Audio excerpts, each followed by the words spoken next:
I'm Cynthia, and I'm the host of the reality series, CPS Horror Stories.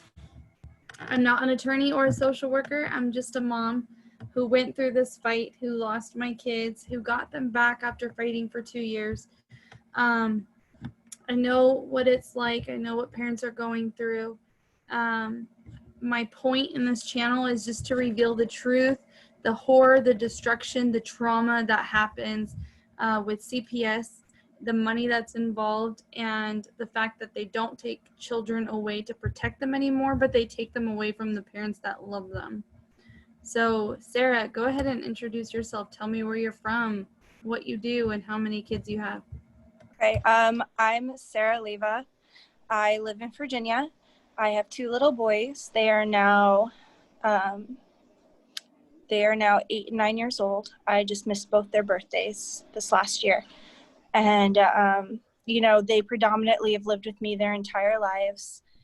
And they were just taken. I do want to say that even though I'm not technically involved with CPS, that the lawyer that I'm dealing with is an amicus attorney for CPS.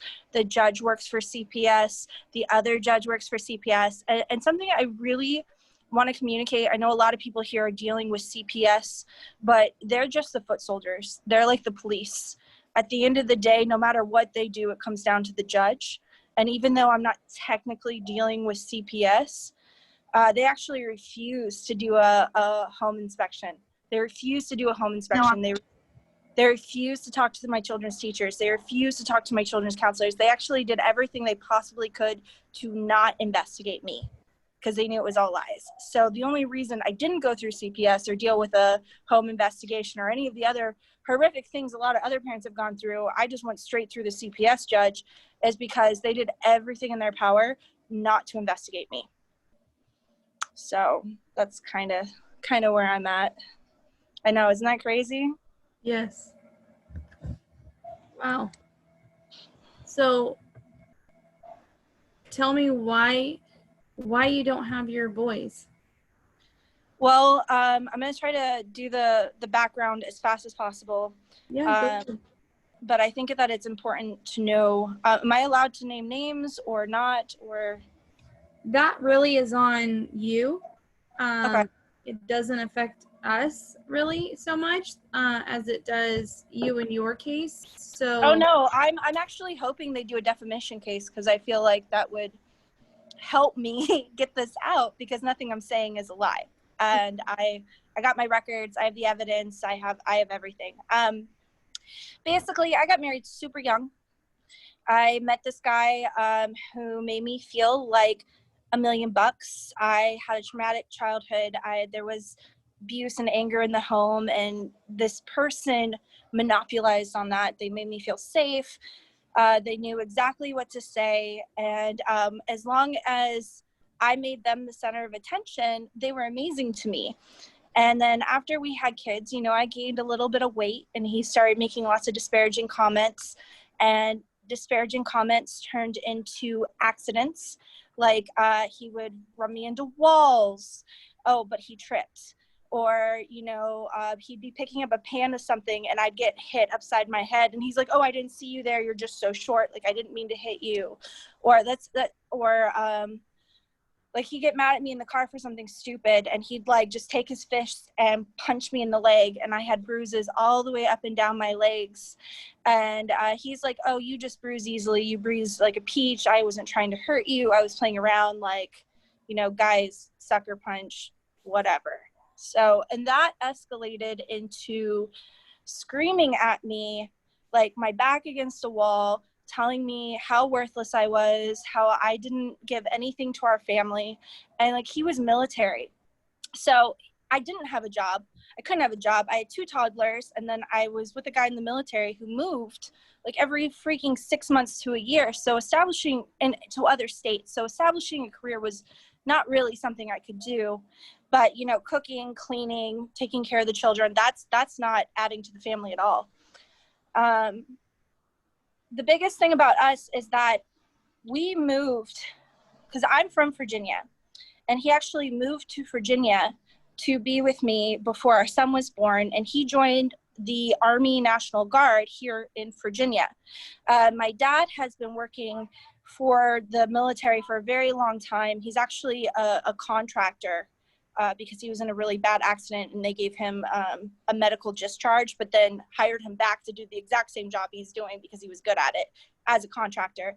And so my dad hooked him up with information security, which is actually, it's like a Bravo 25 position. It's supposedly really difficult to get into, especially because it's Nick Leva. I'm not afraid to say his name. He works for Northrop Grumman, who is also a major company contracting with the military, who know everything he's done and are actually covering up his crimes as well as the court crimes as well. So that company is corrupt, super corrupt. So we moved to Virginia. My dad sets him up with this job. We have our kids. I don't want to go through what I went through during our marriage, but I feel like the best example of how our entire marriage is on our wedding night. Our wedding night, I went to bed pregnant and crying because he wouldn't come to bed with me because he wanted to party with all of his friends all night on our wedding night. That was the type of relationship I had.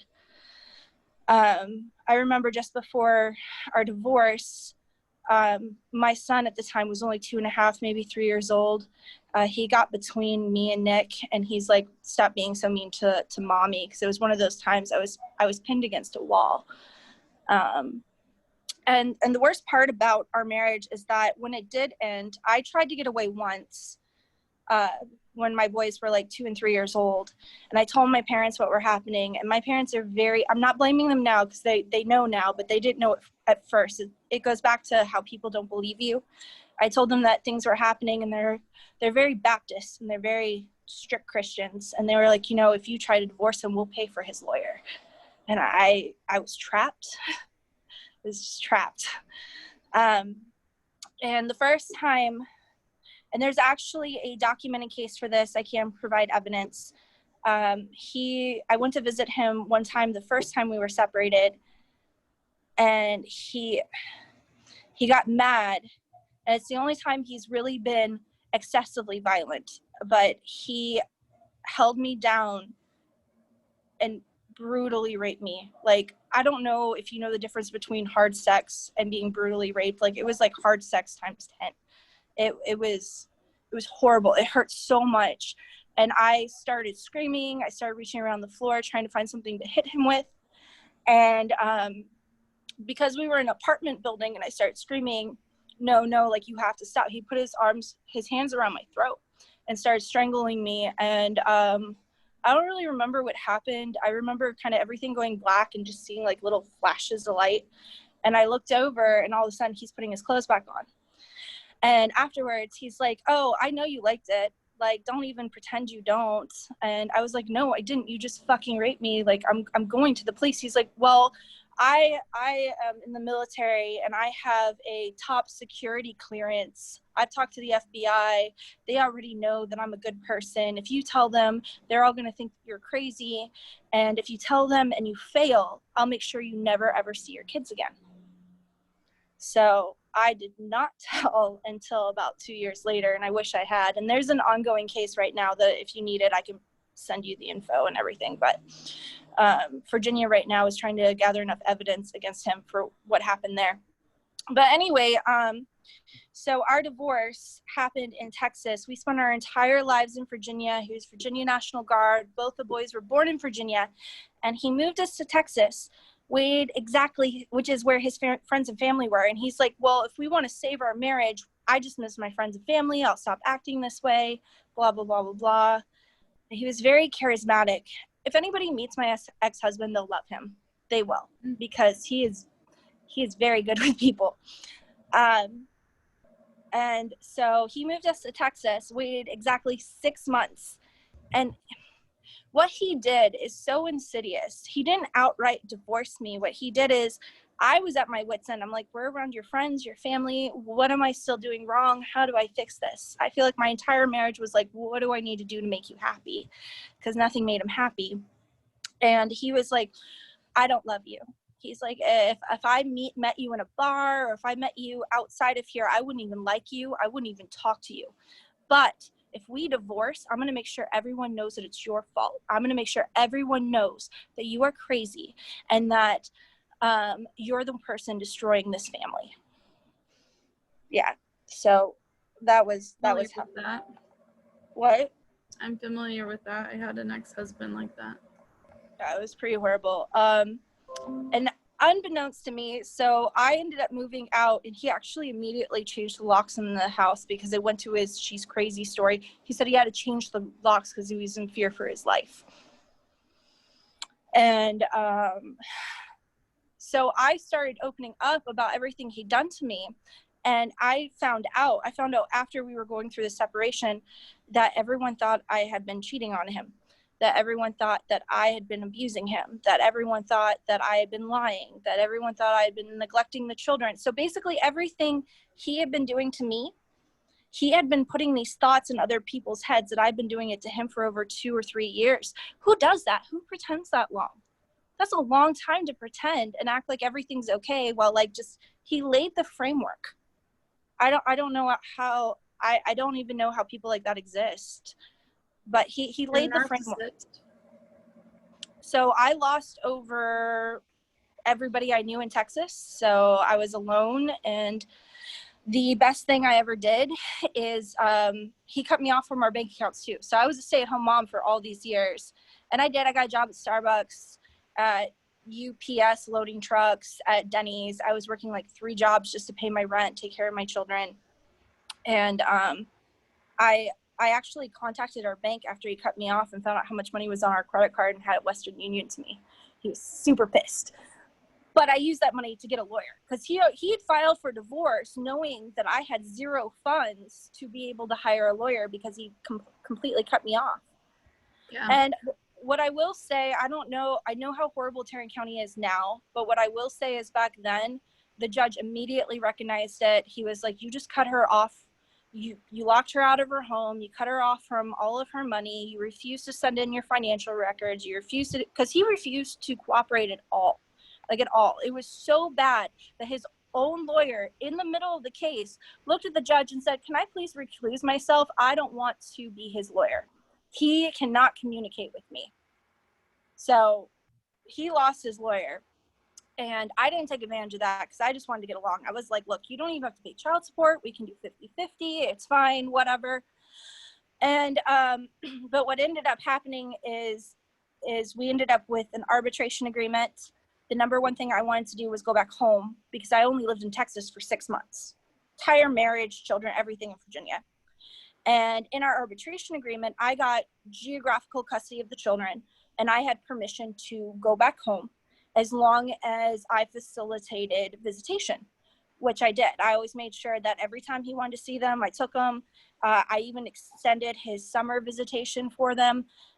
He was supposed to get them between June 15th and July 31st. I would send them the day after school let out and let them stay until the end of August because I knew that we were far away, and I was trying to do my best to instill that co-parenting relationship. But through all this time, he never communicated with them. He never did any phone calls. I have email after email after email begging him just to talk to them. He never sent a birthday card. He never sent a Christmas card. He never, unless it was his rules by his terms, he didn't do anything. But the second the boys were in Texas, he spoiled the crap out of them. He would be like, oh, don't you want to stay in Texas because we have all this? And what happened is in August of 2018, he had messaged me and he's like, would you consider moving to Texas so that we can co-parent and blah, blah, blah, blah, blah. And I was like, I can consider that. Like, it's been 3 years. I feel like we've both moved on. Like we can take this positive thing.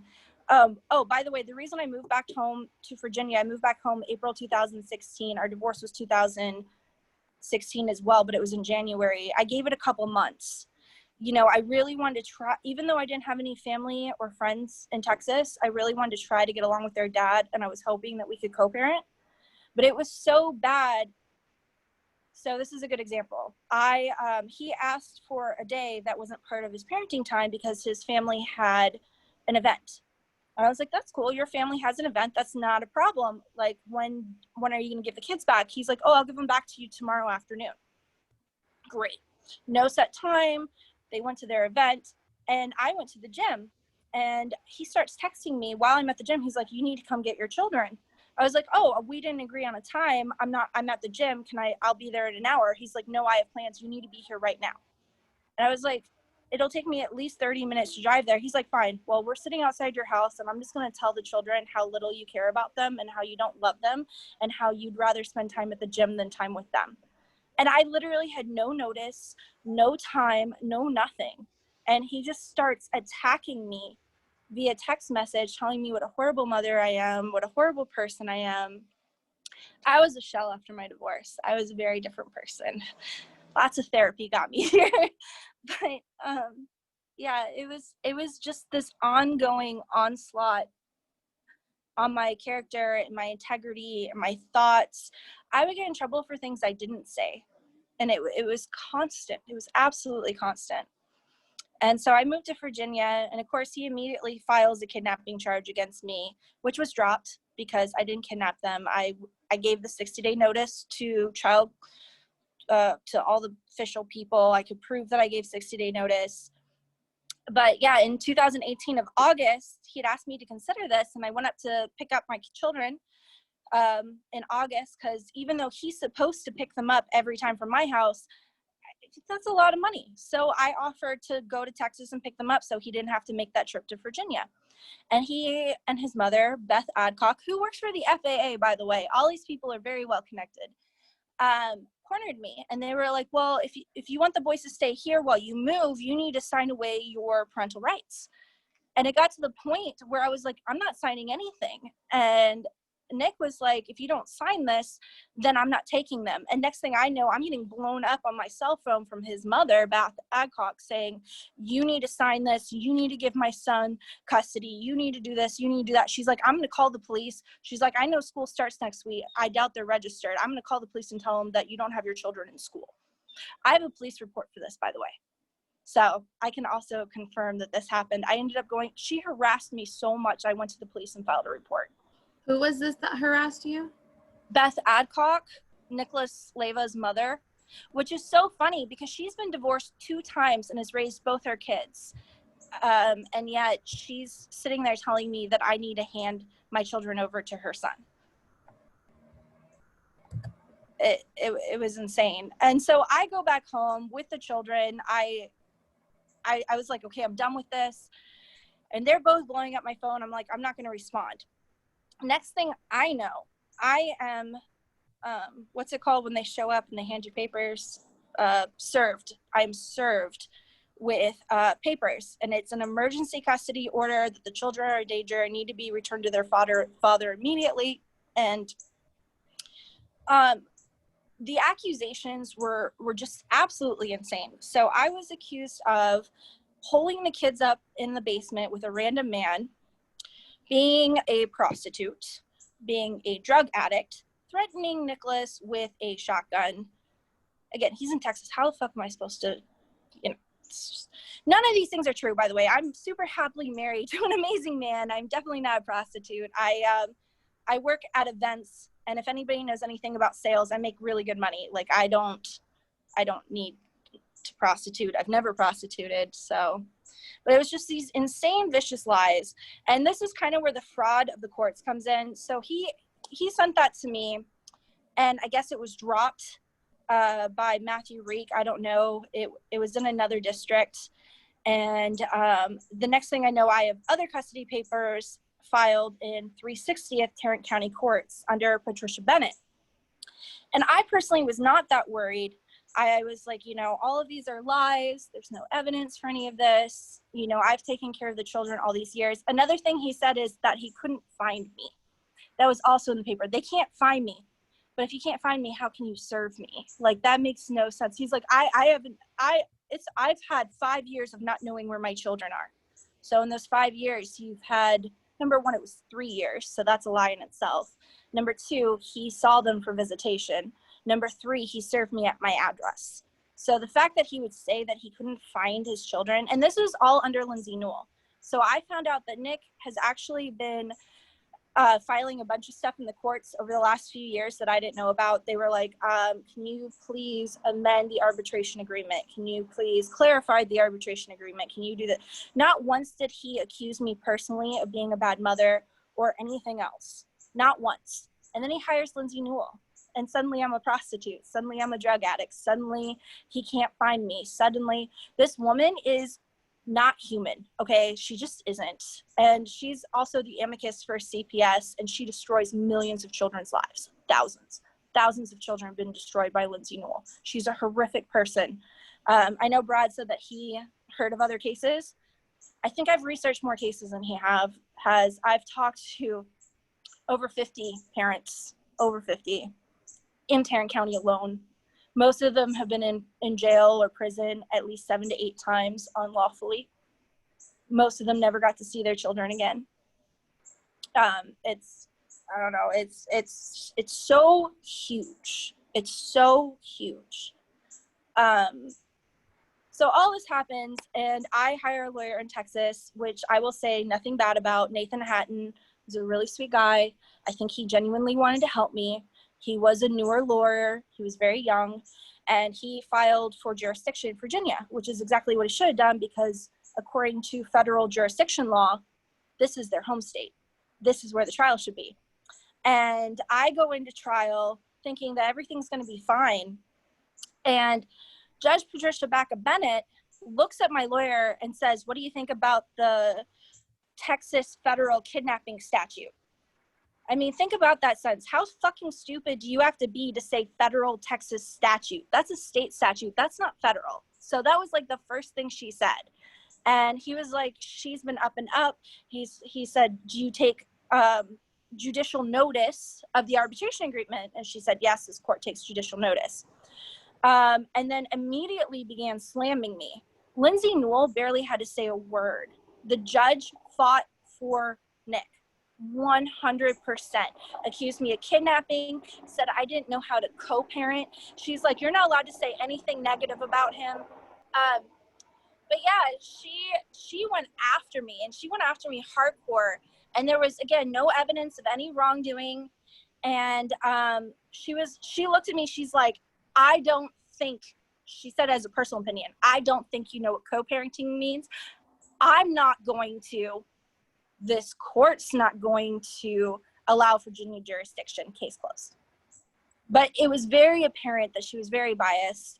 So one thing about Beth Adcock, Nick's mother, she works for the FAA, and I've already been able to tie her to at least 3 or 4 people who work in the court system in Tarrant County.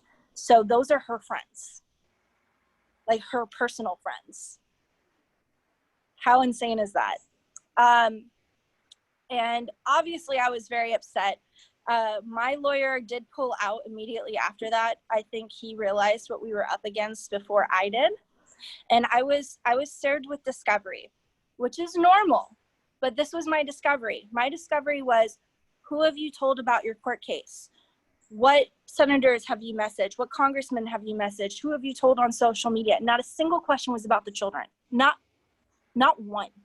No questions about their environment, no questions about their schooling, no questions about their grades, nothing. By the way, both my kids were on the honor roll, which is why they didn't want to ask any questions, because any coach, teacher, counselor they've ever had would have said they have a great life with their mom.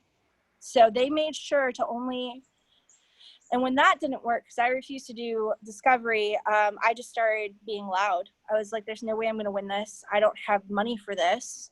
And I just started sharing my story. And I went in pro se, which is stupid. I know better now. I actually fight sui juris now. I've read Texas constitutional laws, appellate laws. I've been doing everything I can to educate myself on how to do it the right way. So I know I did it the wrong way. But I walk into final trial, and Patricia Bennett's not there. Instead, they have Randy Catterton. Now, Randy Catterton, he retired in 2013. So they had a judge who was retired come in on February 22nd of 2019 for my final trial, because I was speaking out about Bennett and she didn't want the bad publicity. So he comes in, And again, all of these lies.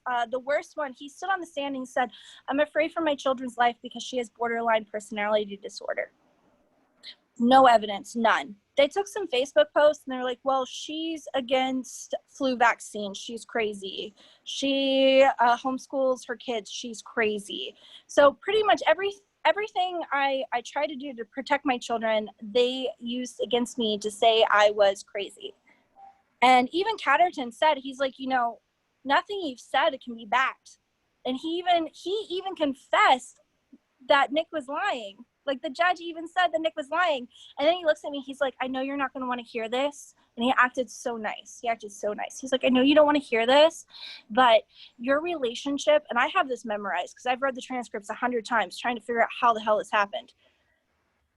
The relationship between you and your ex-husband and your children, it's just not working. So we want to try something new. Handed him full custody, handed him every single parental request. The one request I really pushed for is my ex-husband wanted to dope up my youngest. He wanted to put him on medication to make him more manageable. And I fought for just that because I knew I lost everything else, and they said no. So all of that happens, and I lose final trial, and they're threatening and harassing me to sign it, which I wouldn't because it was unlawful. I'm not, sorry, my cat wants to join. Like, I knew it was unlawful. Why would I sign something that I know is completely illegal in every way possible? They broke our arbitration agreement. They committed fraud. And that's the other thing. Lindsay Newell stood in court, looked the judge in the eye, and said that I refused to take my drug test while holding my negative drug test in her hand. I complied immediately. They asked for drug tests. I went and got my freaking drug tests. They were all negative. And so Lindsay Newell was trying to base the entire case on the fact that I was doing drugs or something because they had nothing else. And so she just told the judge that I refused to take them while holding them in her hand.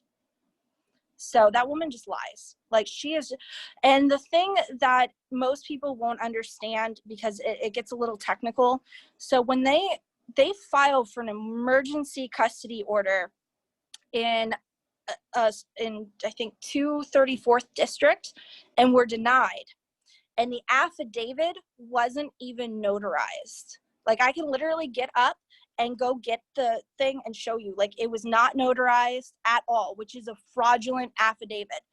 And when they were denied, they took the exact same fraudulent affidavit and filed it into District 360 under Judge Bennett. Literally nothing. I have found over 30 frauds in my case because I hired a forensic legal investigator. So yeah, all this happened, and I came home, and they kept telling me I needed to bring the children to Texas, and I was like, no. And I hid. I fucking hid. I looked for another attorney. I hired Stephanie Holen of Holen Law PLC, Fort Worth. And this woman, she was working for the court. She was not working for me. I don't know if you've ever heard of taking wage for disservice, but that's what she did. She took wage for disservice. So what she did, she's like, there's nothing for you to worry about.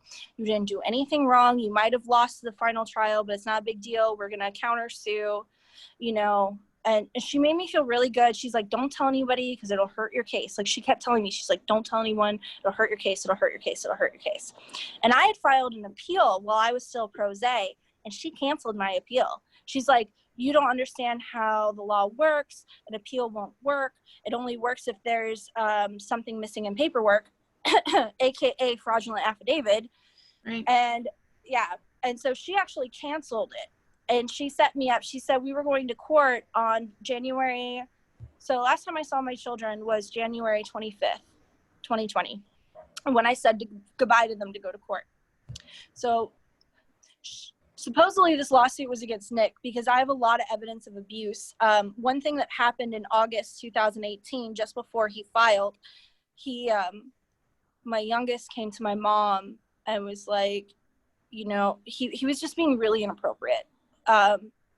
Him and his brother, like, they were trying to pull out their penises and rub them on people and trying to grab grown men's dicks and thinking it was funny to shake their booties. No, it was horrific. I did not send them that way. They came back that way. And I finally, I sat down and my mom is a foster parent, like one of the good ones. My mom used to work for multiple adoption agencies. She was a secretary, and she actually quit that, and she became a foster parent because she saw the corruption and she saw what was happening to children in foster care. And every single person my parents have fostered have gone back to their real parents. That's what my parents do. My parents take in foster kids and help reunite them with their parents.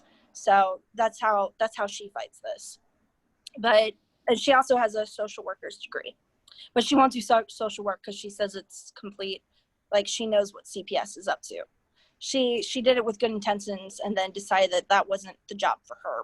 So, I lost my train of thought. Basically, she sat down with my son and he was like, "Oh no, like, I can't tell you, it's a secret." And I was like, it's not a secret. Like, he's like, well, you know, they were just playing. To this day, I still don't know what happened to him. I really don't. He would not tell me. And I remember going up to my oldest, he was crying in bed, and I walk up to him and give him a big hug. I'm like, it's okay. And he fakes this giant fake smile. He's like, no, mommy, it's okay. I'm a big boy. Like, I take care of you. You don't need to take care of me. He's like 7 years old. I'm like, no, buddy, you got that backwards. And I asked him what was wrong. He said, I can't talk about it. Like, both of my children, after that visit with their dad, said they can't talk about it.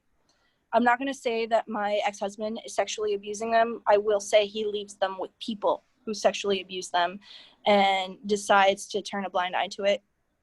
On top of it, his girlfriend is, I am going to say her name because every parent in Tarrant County needs to know her name. Her name is Highland Hammer, and she is an elementary school teacher for Birdsville District in Tarrant County, Texas. And the reason you have to know this is because she's going to be doing this to other children. She is trying to convince my youngest, who is entirely masculine, trucks, mud, everything, no question, that he would be such a pretty little girl, that he needs to be a girl. Oh, don't you know that God is a woman? God is a woman. Don't you want to be a woman too? Yeah, this child, and she's a child. She's like 22, 23. She's disgusting.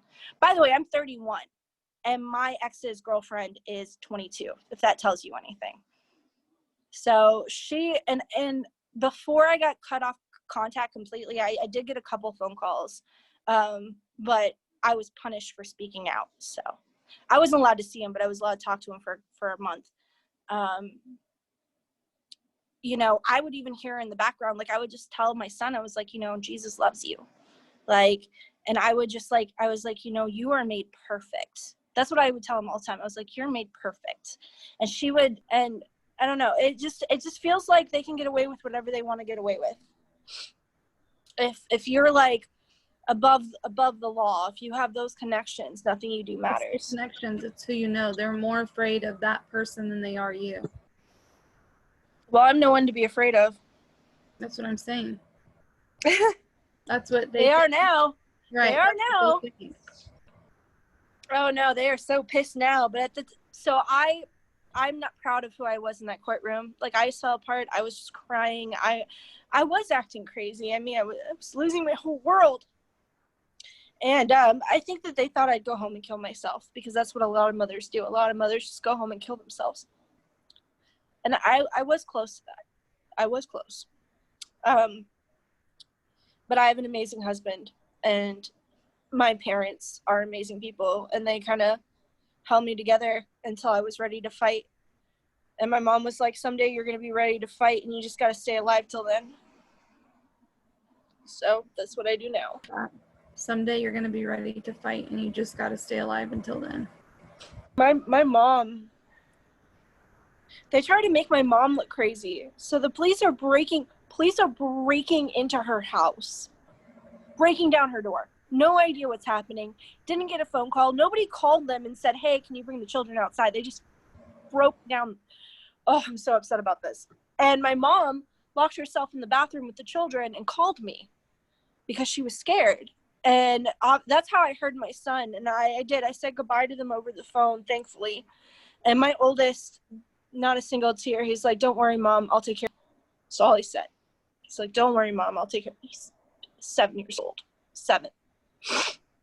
And so I was able to hear the police breaking in. I was able to hear my kids crying. And they said that my mom was unstable and unfit to be around children. This woman who's a social worker, foster parent, teacher, worked in homes. Like, my mom has had more freaking screen testing than anyone I've ever met. I mean, she also used to be an airline person. So, like, they go through and crazy screening. And they're trying to say that my mom is crazy for locking herself in the bathroom with the boys. And I was like, no, people are breaking into her house and she was trying to protect them. I don't know when Tarrant County will be done with this. I'm one of those assholes. Every single day I post Brad's story on every time somebody posts something for Tarrant County Police or Tarrant County Sheriff's Department, I'm like, you know this is happening to these children, you do nothing. Same thing with Sharon Wilson, same thing with Patricia Bennett, same thing with Judith Wells. I'm just going to keep doing it. I am, and I'm sure they're going to figure out a way to arrest me in Virginia, but I'm not going to shut up. Good. I don't know what else to do because the law doesn't work. There is no law.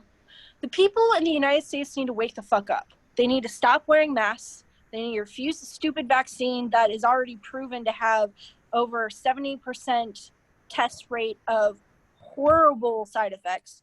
They just need to say fuck the government. They do, because our government does not work for us at all. Not even a little bit. It is not for people. It is for them, and it's for their benefit. And something needs to change. Something absolutely has to change.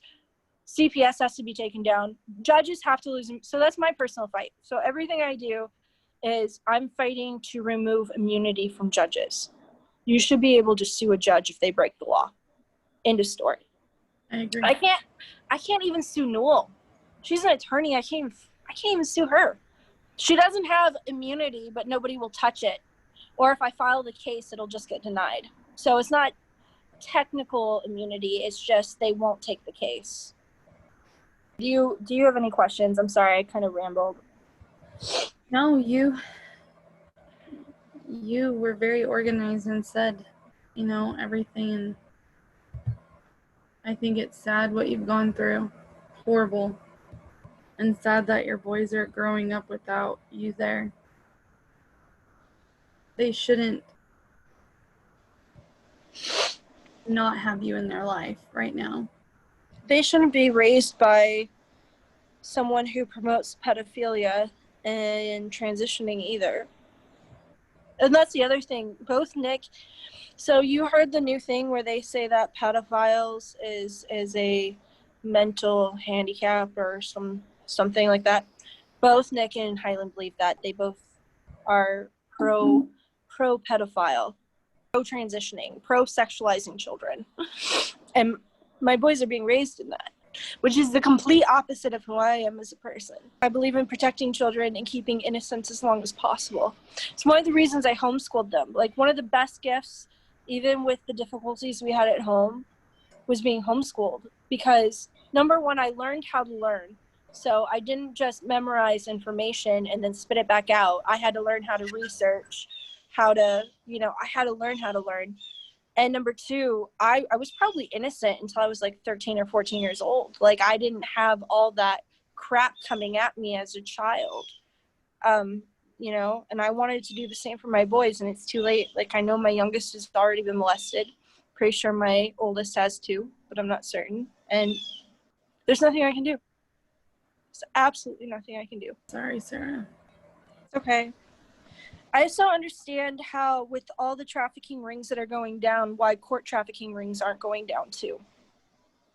Because it is. I know some courts are corrupt, but this is genuinely a kidnapping and trafficking ring that has been happening for about a decade. Going back multiple judges who have retired. That's what they do. They snatch kids from other states outside of their jurisdiction and never let them go back home. That's what they do. They do that every single day. And that's on top of what they do through CPS, which I'm sure is just as corrupt. And that's on top of what they do, just with general protective parent cases of people. I knew a woman in Tarrant County who lived in Tarrant County who wasn't able to see her children for over 13 years. She lived less than 5 miles from her ex, and they wouldn't let her see her children. That is how bad this county is. She didn't do anything wrong. No drugs, no nothing. They just said that, they said that she didn't parent well. It's so big. How do you fight something that big? How do you fight something that the governor is making money off of? If I could, I would, I want to meet Abbott and give him a piece of my mind, because he's a piece of shit. And it's funny because I'm a Republican, and most of Texas are Republicans, but they're rhinos. They're not real. I don't know if you've ever heard that term, but they're not real Republicans. They are Republicans who, and I don't want to make this about politics, but they support most of the things that I tend to be against in general of the Democratic Party. Ken Paxton and Abbott, they're the two people I want to see hit first, because you take out the top, the bottom goes down too, right? Politicians that know what's happening. I know they know what's happening because I've sent them multiple messages, left multiple comments, sent all the evidence in the mail. They know. They absolutely know. You just keep shaking your head. I don't even know what to say anymore. Because that's where I'm at. I'm like, the more I hear, it's just so much more destruction, more corruption, more. Much money, though. As I said, I have a friend who's working specifically on the money trail. And, you know, they get hundreds of thousands from Fathers Coalition. Like, Brad's case is weird because normally they attack women, because they're getting money from Fathers Coalition, Fathers Initiative, federal funding grants for pro-father organizations. Most of their money comes from pro-father groups. Like, Brad's an anomaly, but I think it's because Karis Washington is military and has a top security clearance. So does Nick. Nick has a top security clearance. I think that they are getting backed by much bigger people than either one of us can imagine. Like, they're pulling in those favors. I can't prove it, but I can only prove his mother's ties to the courts. I can't prove his ties. You know, as you keep unwrapping all of this, I want to know. I don't think there's anything more to unwrap. I mean, I have crates of evidence. Like, I have the evidence, and I've sent it to all the right people. And it's like what Brad said, nobody wants to take responsibility. Nobody wants to do anything. I thought the hardest part would be proving it. That was the easy part. You know what's funny is after I got all my records and all my copies, the case became restricted right afterwards. They didn't do it fast enough. My POA got all my records, and they went back to check my records again, and it was restricted. Because they know they committed fraud. They know they kidnapped my children. Did. Was there anything else you want to ask? My phone's kind of dying. Yeah, I want you to keep fighting. I want to know when you get your kids back. I'm thankful that you're helping these other families out there.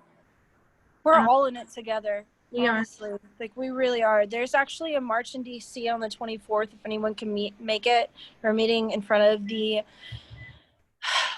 You can message me, Sarah Pike, on Facebook. I can't remember. I think it's the Human Public Resources Building, but I'm not entirely sure. But there is a giant walk on the 24th in August in DC. They're taking, parents' stories, and we are going to hand deliver them to the White House. I don't know what good that'll do. It'll probably just go right in the trash because they don't give a shit about people.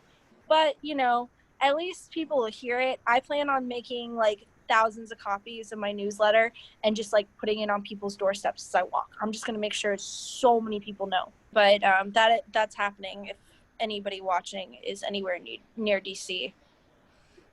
Sounds good. Let me know how that goes. I will. I'll take videos. Sounds good. All right. Thank you so much. It was nice to meet you, and I'm so sorry you're going through this. I'm just glad you got your children back. Thank you. Bye. Great. Bye.